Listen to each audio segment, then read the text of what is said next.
The Legend of Jigong Chapter 75.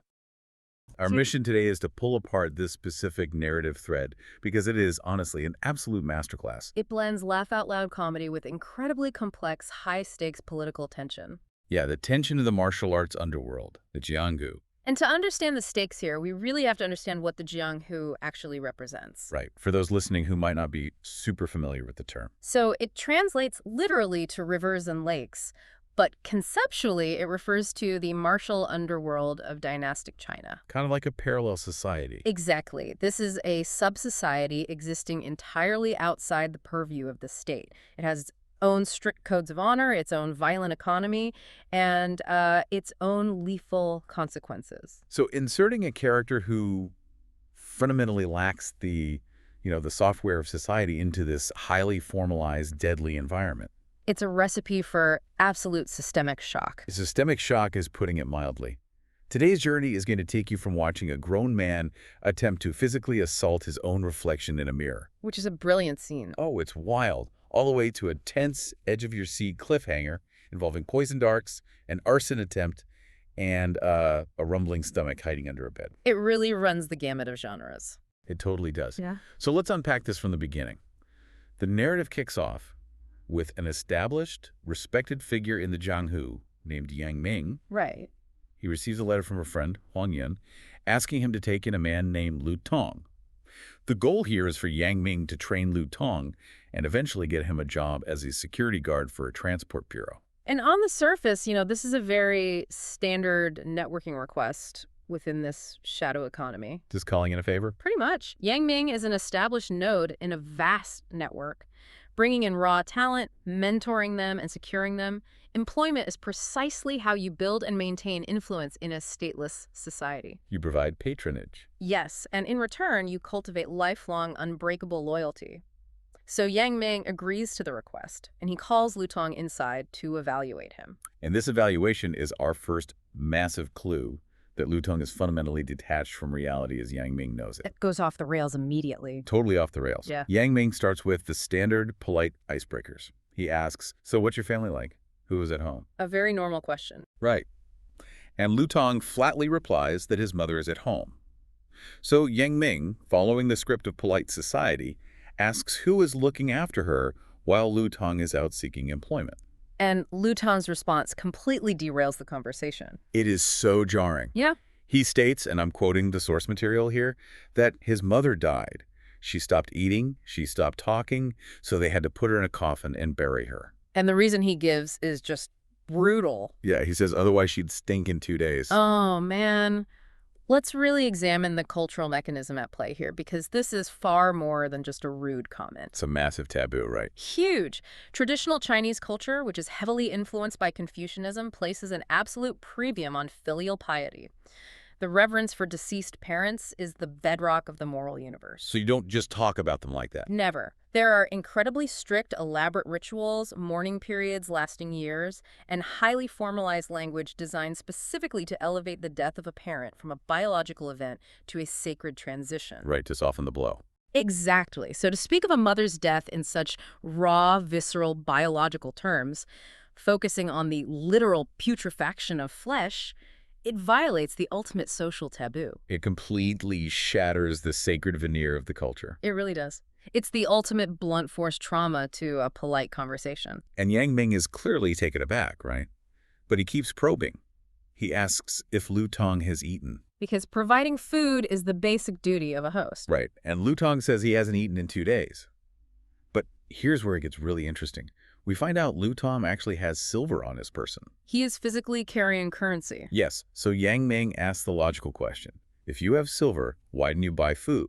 And Lu Tong's answer is just stunning. He's completely bewildered. He just looks at him and says, what is silver? I don't know. This exchange perfectly solidifies the archetype the author is deploying here. The text explicitly labels Lu Tong a hundredman. A hundredman. Yeah.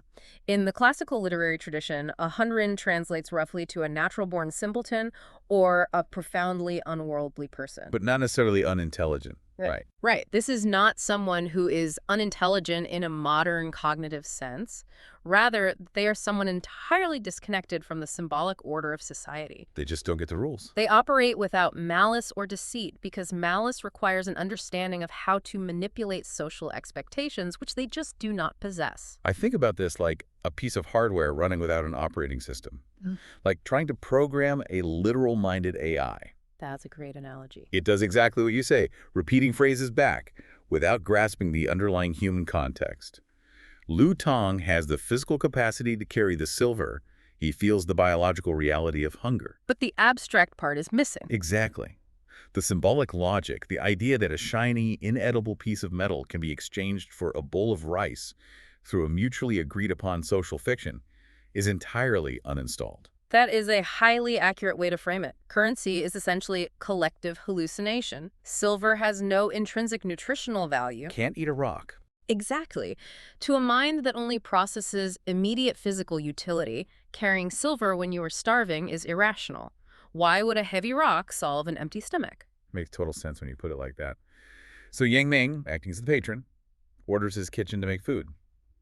And Lu Tong sits down and casually consumes 3 caddies of rice. Which is an absurd amount of food. I looked this up. A caddy is roughly 1.1 pounds. This man just inhaled over 3 pounds of solid cooked rice in one sitting. Just unbelievable. Now, I have to ask about the mechanics of this because biologically speaking, the average human stomach can only comfortably hold about a liter, maybe a liter and a half of food. Right, it's biologically impossible. So is this purely a comedic exaggeration, or is there a deeper physiological mechanism the author is signaling here? It actually functions on 2 distinct levels. Yes, it is highly comedic, exaggerating his primal nature as an engine of pure consumption. The guy is basically a human vacuum cleaner. Exactly. But more importantly, within the specific genre conventions of martial arts literature, extreme hyperconsumption is a direct physiological signal of extreme internal vitality, or qi. Oh, wait, really? Yeah. A man who can process and metabolize 3 pounds of dense carbohydrates in a single sitting possesses an extraordinary, almost superhuman constitution. So it's not just a fat joke. Not at all. The author is using this biological impossibility to telegraph Lu Tong's massive physical density and potential for martial prowess. Okay, that context completely changes how I view this scene. It's like a stat sheet disguised as a joke. Precisely. But I still need to push back on Yang Ming's judgment as a recruiter here. Let's just look at the facts for a second. Sure, let's lay him out. Yang Ming just watched this guy casually describe his mother's corpse rotting, watched him fail to grasp the basic concept of money, and watched him eat his own body weight in grain. A colorful interview, to say the least. Right. And Yang Ming's executive decision is, yes, this is the ideal candidate to train for a high-stakes security detail. Is that not an insane risk? From a modern corporate HR perspective, it seems completely absurd. You are taking a man who doesn't understand what currency is, and you are going to put him in charge of guarding convoys of currency. It sounds like a disaster waiting to happen. But let's look at the political economy of the Jianghu. What is actually valuable in a stateless, violently competitive environment? I think strength. Strength, yes. But also, guile and ambition are common, and therefore they are dangerous. An ambitious subordinate will eventually betray you for a better position. Oh, I see where you're going with this. Yang Ming is looking past the social deficits and seeing raw, uncorrupted material. He recognizes that a Han Krasian cannot betray you. Because betrayal requires deception. Exactly, and deception requires an understanding of how to manipulate abstract social rules. Lu Tong lacks that entirely. So he's physically powerful, but mentally incapable of plotting against you. Yes. If Yang Ming can teach him the absolute bare minimum of survival, Lu Tong's lack of guile will translate into the most intense, unshakable loyalty imaginable. He is an incredibly powerful, blank weapon waiting for a master to hold the hilt. So it's an investment in absolute incorruptible loyalty. That actually makes a lot of sense. It's a calculated risk. So Yang Ming decides to become that master. He tells Lu Tong he is going to house him, feed him, and take him on as a sworn brother. And he issues his first instruction. The beginning of his education. Right. Right. He says, you need to call me elder brother. And here, the uninstalled software becomes a real problem. Lu Tong literally repeats the exact string of words. He parrots it back. Yeah, he says, I also call you brother. He just doesn't grasp the relational shift in pronouns. He is caught in a procedural logic loop without contextual variables. He assumes the phrase, call you brother, is simply the vocalization required to receive the food. Like pushing a button on a vending machine. Exactly. Yang Ming has to painstakingly manually override this, essentially forcing the correct syntax into his vocabulary through sheer repetition. And it takes a while, doesn't it? A very long time. The text explicitly notes that Yang Ming spends 2 full months attempting to teach him basic human relationships and societal norms. 2 whole months of Society 101. And ultimately, Yang Ming admits he, quote, still couldn't teach him clearly. 2 months of intensive training, and the results are still shaky. And this brings us to the crucible of the narrative. The big test. Yes, Yang Ming is forced to test this incomplete programming in polite society because his own mother hears there's a wild man living in the guest quarters and demands to meet him. This impending meeting sets up one of the most sociologically fascinating scenes in the entire text. So Yang Ming brings Lu Tong to the main house. But before they enter the inner family sanctum, Yang Ming leaves Lu Tong alone in the outer room for a brief moment to announce his arrival. Just a quick pause. Right, and sitting in this outer room is a full-length dressing mirror. We really have to pause and establish the material reality of this object.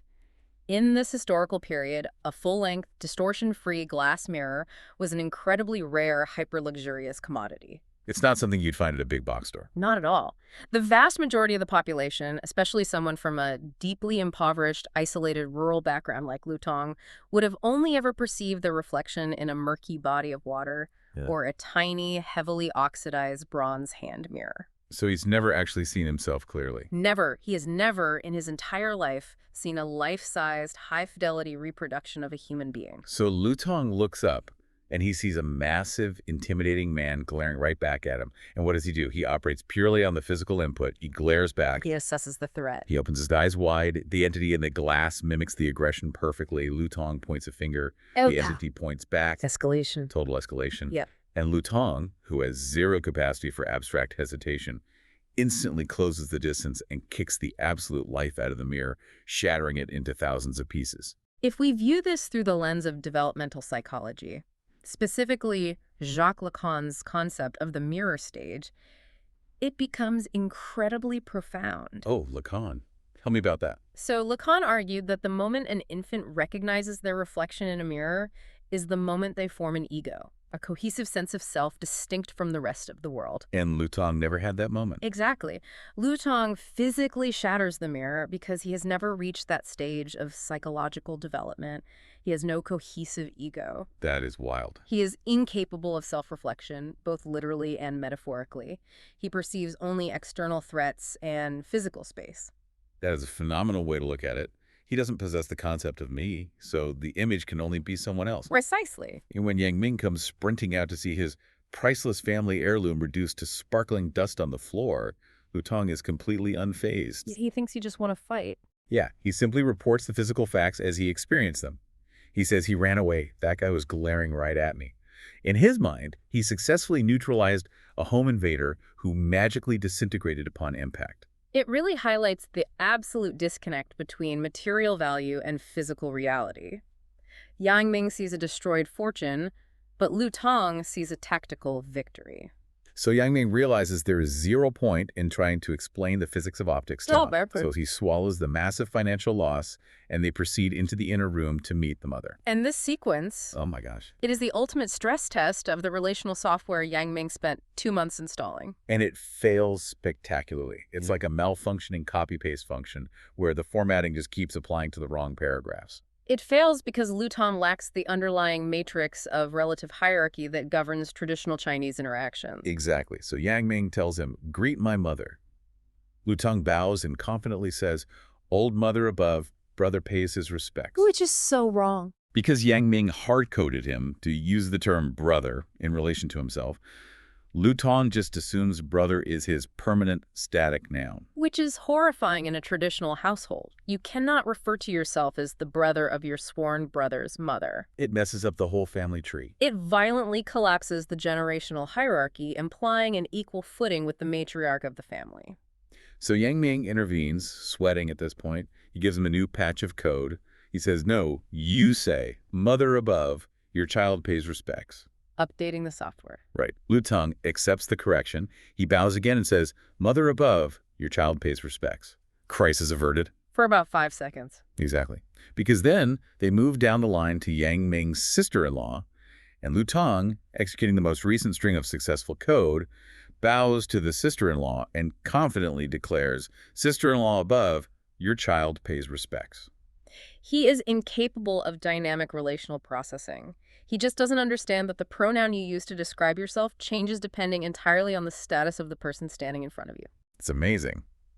So Yang Ming jumps in again. No, to the sister-in-law, you refer to yourself as brother. Another patch. Lutong nods, updates his script, and says, sister-in-law above, brother pays respects. Next in line are the little nieces and nephews. You can see the train crash coming. Without missing a single beat, Lutong bows to the toddlers and announces, nieces and nephews above, brother pays respects. No. He is just blindly firing the last approved vocalization. The text notes that even Yang Ming gives up at this point and just starts laughing. The social conditioning is a total failure. However, despite the utter failure of his social integration, Yang Ming's initial strategic assessment of Lutong's raw utility proves incredibly accurate. The loyalty aspect. Yes. Recognizing that Lutong will never survive in polite society, Yang Ming leverages his network. After a few months, he sends Lutong away to Luyang Mountain to a place called Lotus Island. To get a job. Right. He secures him a position under a prominent monk known as Flower-Faced Tathagata Fa Hong. Flower-Faced Tathagata.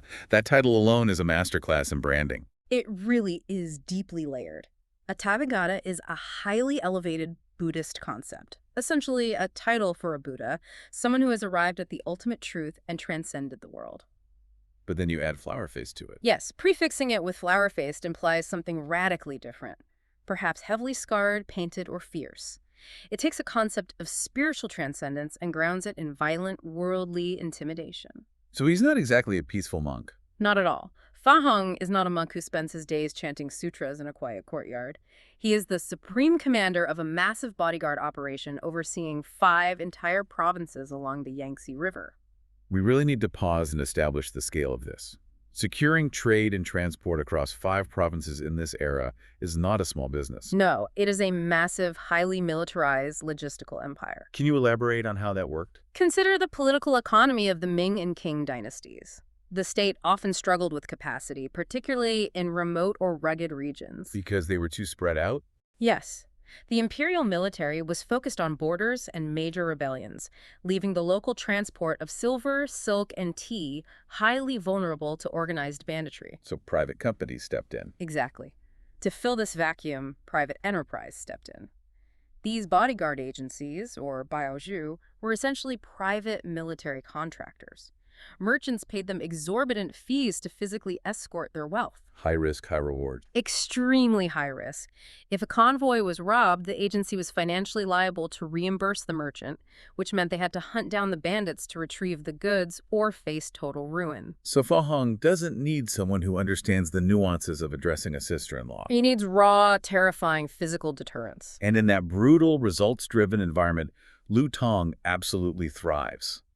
The text mentions he works for Fa Hong for 4 or 5 years. He finds his element.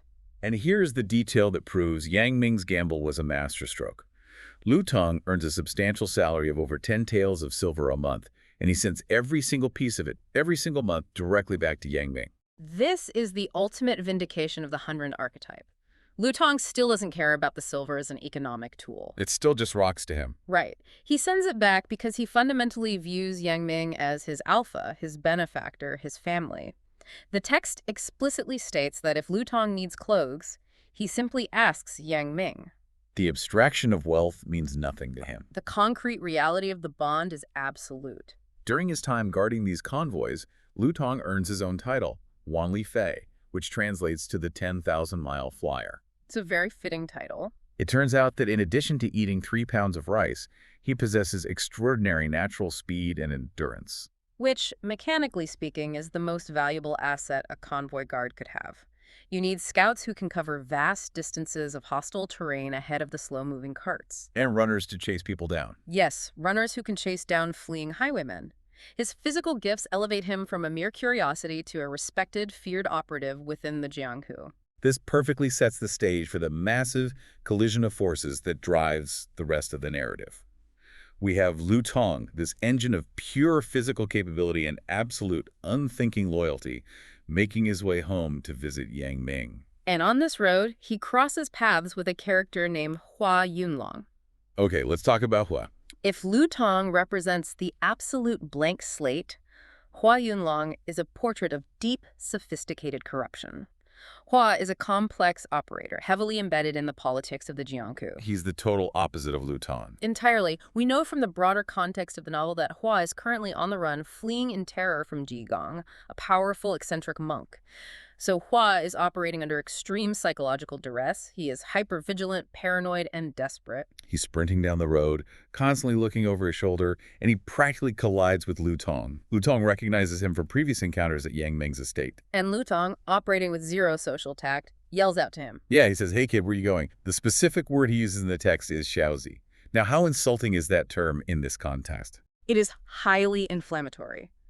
While jiaozi can simply mean boy in a literal sense, when used between two adult men operating in the martial underworld, it is a deliberate assertion of dominance. So it's fighting words. Pretty much. It translates more accurately to punk or lowly subordinate.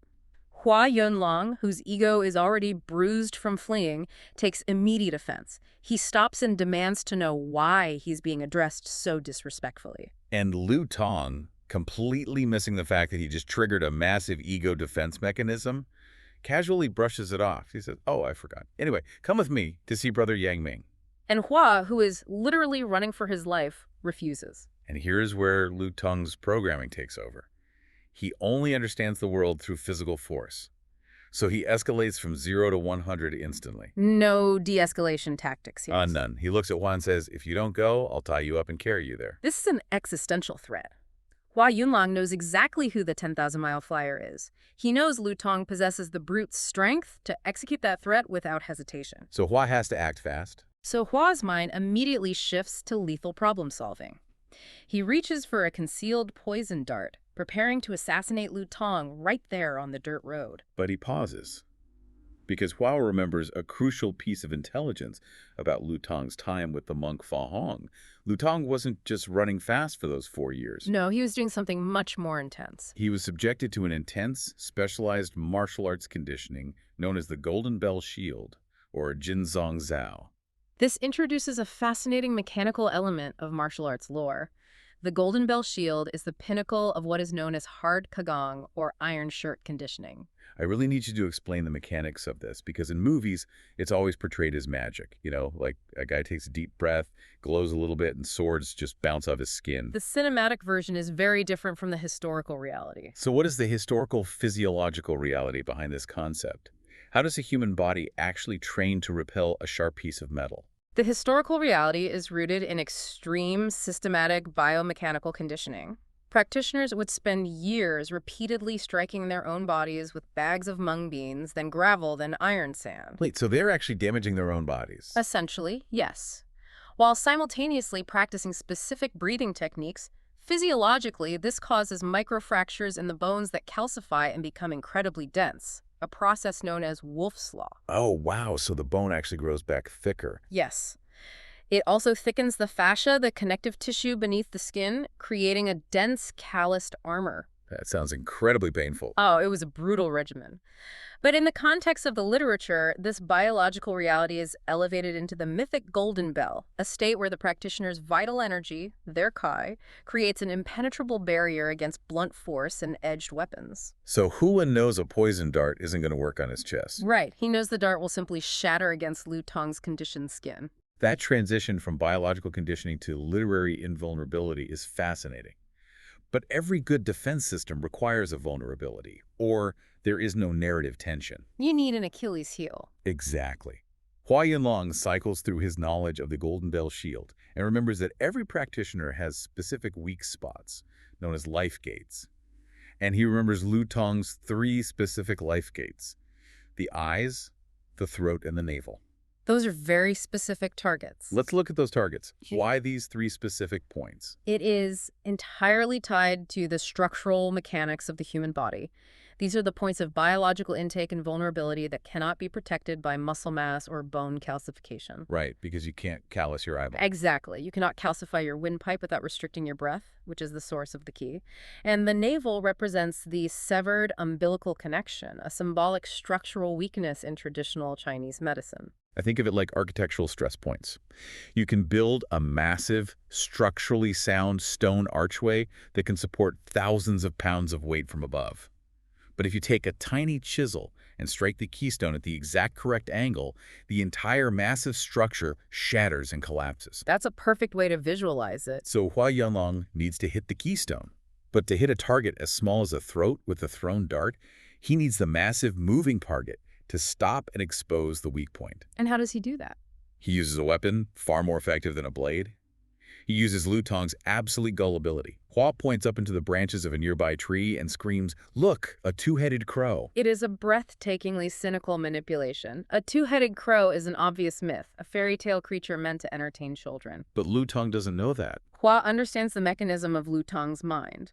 Lu Tong possesses no filter for skepticism. He cannot distinguish between a plausible claim and an absurd fiction because both are just auditory inputs. Lu Tong completely falls for it. He stops his advance, tilts his head all the way back to stare into the empty branches, and perfectly exposes the unarmored skin of his throat. He is completely open. Hua readies the poison dart, preparing to strike the life gate.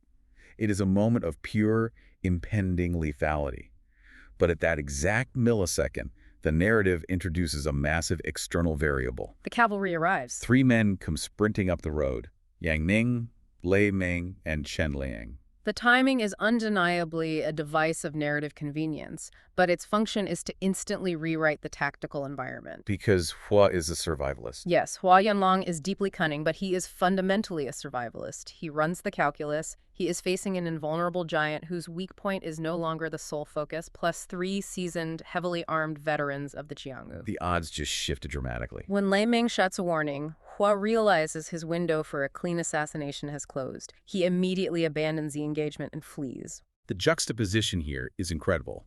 You have Lu Tong, this physically indestructible titan, who was milliseconds away from being murdered by a guy pointing at a fake bird. It's almost comical if it wasn't so deadly. It raises a great question about the psychology of these archetypes. Why is it that in these epic tales, the most physically indestructible characters are almost always paired with the most gullible personalities? Like a video game boss that is heavily armored, except for one glowing red spot you have to hit. It is a necessary mechanism for narrative balance and thematic depth. If you create a character who possesses the Golden Bell Shield and the strategic brilliance of a seasoned general, you have eliminated conflict. Right, the story would be over in 5 pages. The character simply crushes all opposition. By tethering absolute physical superiority to a profound intellectual deficit, the author forces the character to rely on alliances. He needs a team. Lu Tong is effectively a weapon of mass destruction. But a weapon has no moral compass and no situational awareness. It requires a wielder. Huan nearly dismantled the weapon using basic psychology. Because physical strength isn't enough. It reinforces the core philosophy of the Jianghu. Raw physical power is insufficient for survival. You must possess situational awareness or you will be destroyed by those who do. You definitely need the software to operate the hardware. So Yang Ming arrives on the scene and asks Lu Tong what he is doing standing in the middle of the road. And Lu Tong's answer is just perfectly him. He completely ignores how close he just came to death and earnestly replies, "I'm looking for the two-headed crow." It's a moment of brilliant comedic relief. But the tone shifts violently a second later. Lu Tong looks down and realizes that Yang Ming, Lei Ming, and Chen Liang are bleeding.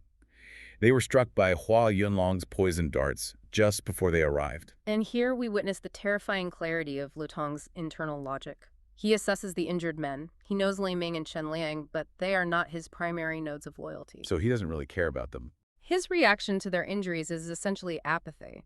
But then his eyes lock onto Yang Ming, the man who provided food when he was starving, the man who provided a home, the man who gave him an identity. The blank slate is overwritten by pure rage.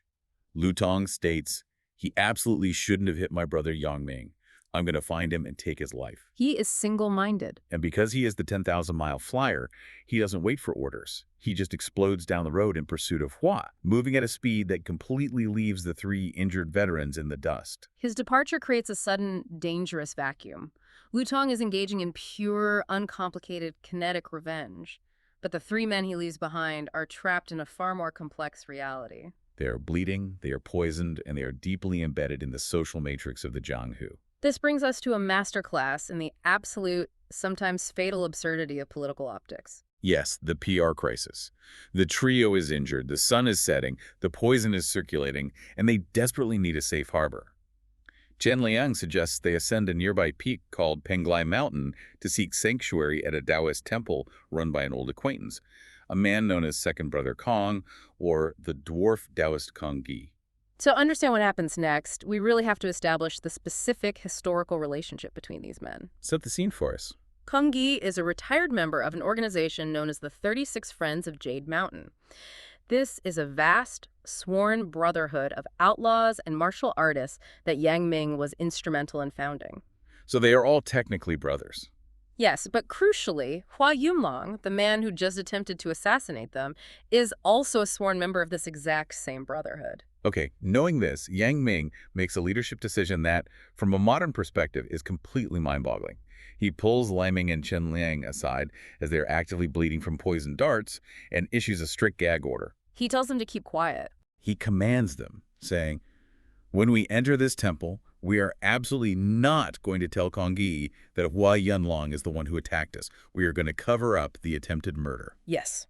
The sociological concept of mianzi, commonly translated as face or public reputation, completely overrides the instinct for justice and arguably the instinct for basic self-preservation. I have to challenge Yang Ming's calculus here. Wait, so they just got poisoned by a guy, and their biggest concern is the PR optics. Isn't that essentially victim blaming themselves just to save the reputation of their networking group? It sounds sociopathic when framed through the lens of modern individualism. Right. Imagine you convince your closest friends to invest their life savings with a business partner you vetted. Then that partner completely scams you, steals your money, and tries to ruin you. Do you warn your friends and admit you made a terrible judgment call? Or do you quietly eat the massive loss, hide the betrayal, and let the scammer walk away just to maintain your reputation as a flawless, savvy investor? It's an extreme example, but accurate. Yang Ming's rationale is literally, if outsiders hear about this, they'll think we were bad at making friends. They'll say, if you guys are such good sworn brothers, why is one of your brothers throwing poison darts at you? This is extreme reputational damage control at the cost of letting a lethal threat escape. But remember the environment. The Jianghu is stateless. There is no police force, no judicial system, no central authority to appeal to. So reputation is everything. Your physical safety, your economic viability, your literal right to exist unbothered is entirely predicated on the perceived strength and absolute unity of your network. The 36 Friends of Jade Mountain is not just a social club, it is a brand of mutually assured destruction. It functions as a deterrent. So if the market perceives a weakness in the brand, the deterrent fails. Precisely.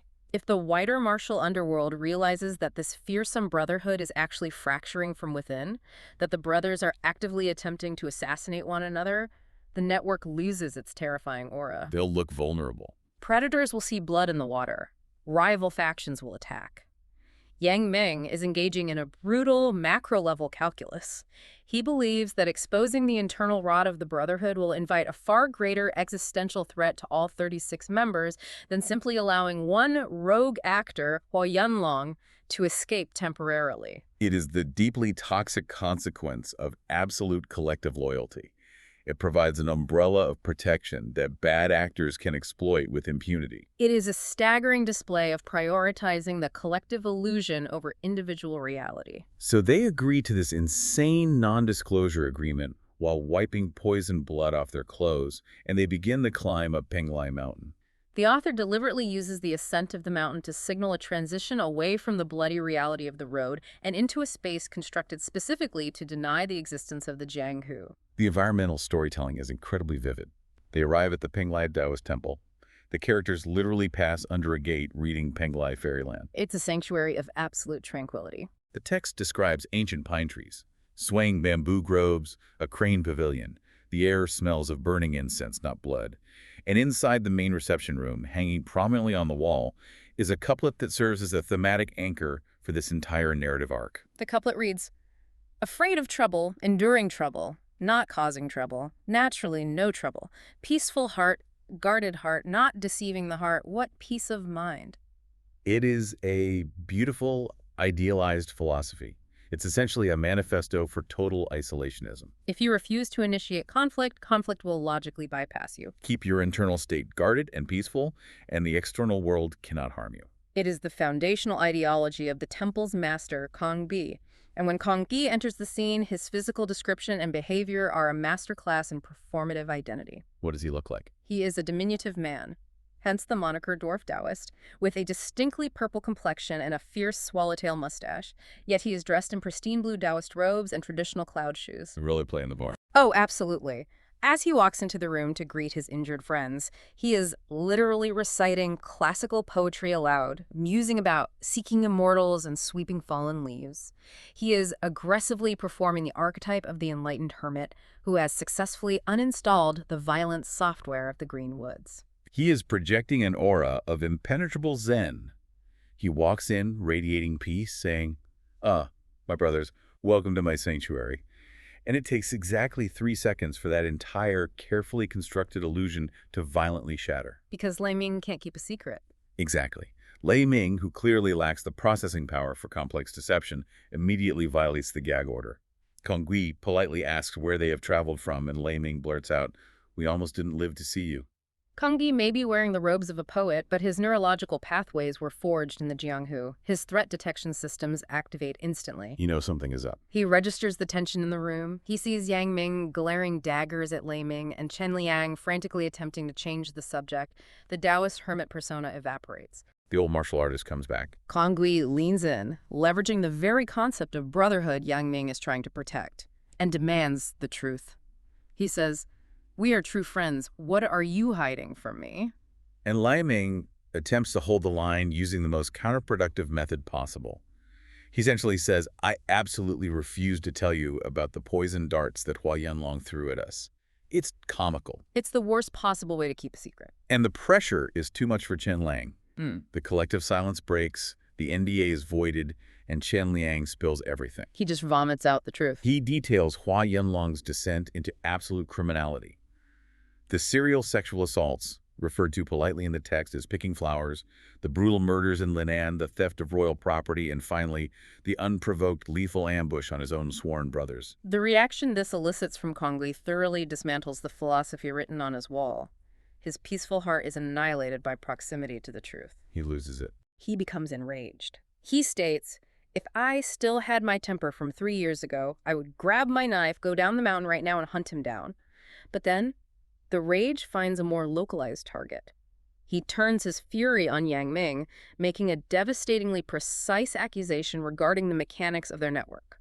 He brings up the Greenwoods invitation. Yes, he reminds Yang Ming that it was Yang Ming himself who issued the original Greenwoods invitation. We need to define that mechanism. What are the specific implications of a Greenwoods invitation? The Greenwoods is the colloquial term for the outlaw ecosystem. Issuing a formal Greenwoods invitation was the highly ritualized protocol used to recruit and assemble a sworn brotherhood. So it's an official endorsement.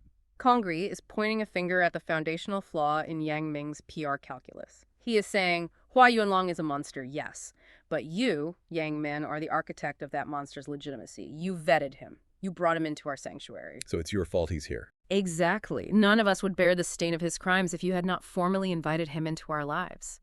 It is an inescapable accusation of systemic collective guilt. It's a devastating point. Yeah. Even here, in this pristine, incense-filled sanctuary above the clouds, the toxic, inescapable gravity of their past associations has dragged them back into the mud.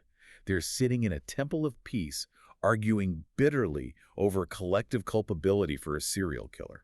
But Kong Gui, recognizing his duties as a host, attempts to de-escalate. Right, he tries to smooth things over. He orders his young Taoist attendant to prepare a vegetarian meal and bring out wine.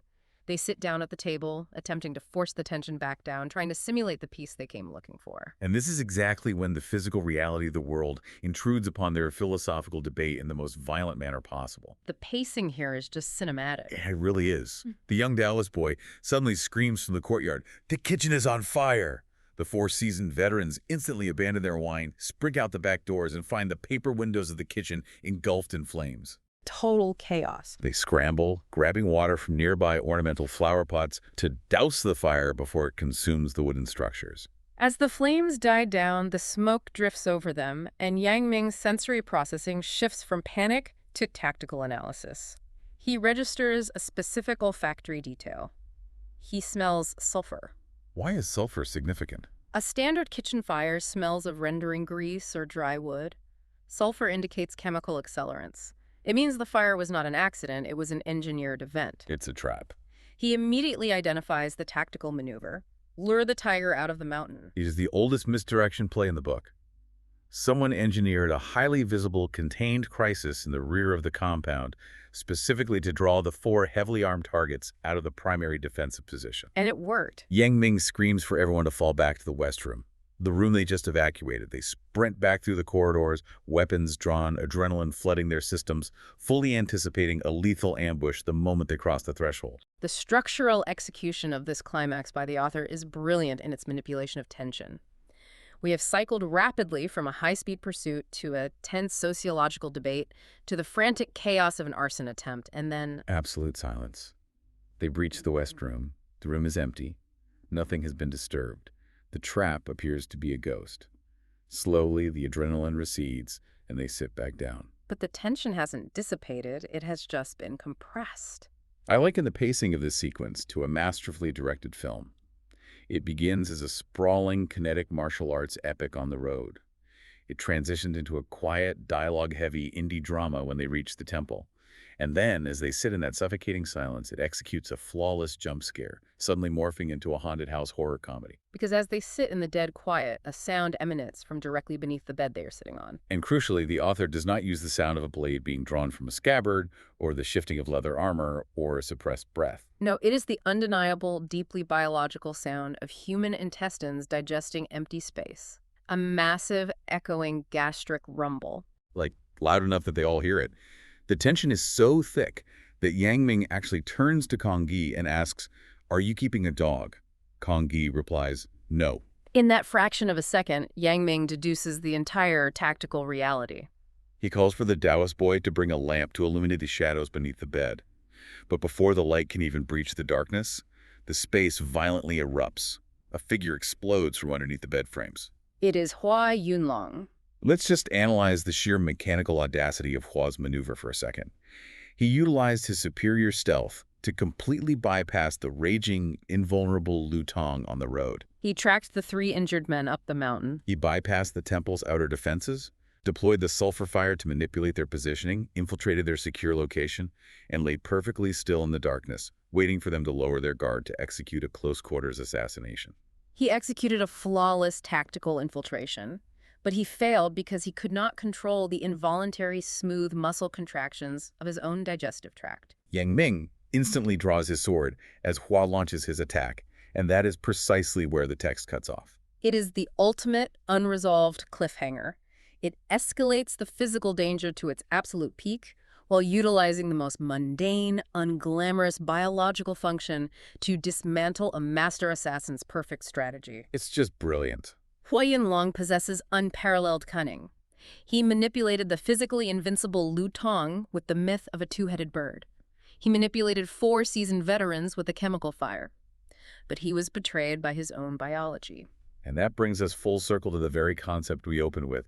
You can spend years mastering the impenetrable Golden Bell Shield. You can dedicate your life to memorizing the enlightened couplets of Taoist immortals. You can weave incredibly complex social webs of PR and face to protect your network. But at the end of the day, the physical reality of the human condition will always reassert itself. A dead body will decompose and smell. A man who hasn't eaten will consume 3 pounds of rice, and an elite assassin's empty stomach will betray his position in the dark. The physical reality fundamentally undercuts and overrides the social, philosophical, and tactical constructs we layer on top of it. That is the enduring brilliance of this narrative.